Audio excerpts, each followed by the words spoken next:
मी कोल्हापूरला आल्यानंतर आपल्या प्रसार माध्यमामध्ये मी पाहिलं या ऑडिओ क्लिपची मला काही माहिती नाही.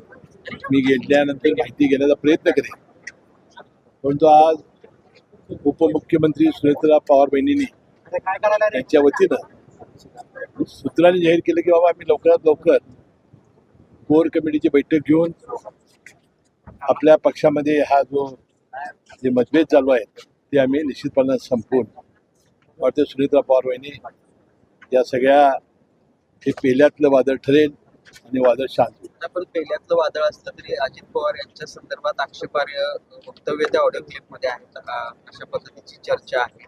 आपल्याच वरिष्ठ नेत्याबद्दल नाही, मी अजून काही ऐकून घेतलं नाही. मी उद्या समजून घेईन आणि त्यावर भाष्य करेन. रायगडचं पालकमंत्रीपद शिवसेनेकडे जाणार अशा प्रकारची चर्चा सुरू आहे. तटकरे साहेबांना शिवाय देण्यासाठी प्रयत्न केला. आता तटकरे साहेब आणि एकनाथ शिंदे साहेब यांच्या सातत्याने बैठका सुरू आहेत आणि मला वाटते म्हसळा नगरपालिकेचा जो नगराध्यक्ष निवडलेला होता त्याला राजीनामा देऊन तटकरे साहेबांना नगराध्यक्ष त्यांच्या मतदारसंघातला केलेला आणि उपाध्यक्ष हा शिवसेनेचा होणार आहे अशी मी बातमी ऐकलेली आहे.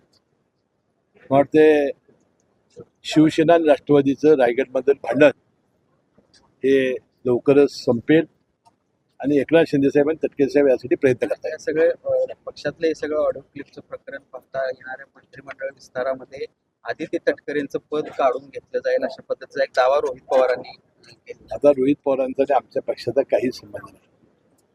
वास्तविक त्यांनी आमच्या पक्षाबद्दल बोलावं हे फार मोठं आश्चर्य आहे आणि म्हणून ज्या वेळा सुनेत्रा पवार वहिनी जसा निर्णय घेतील त्याप्रमाणे ते घडेल.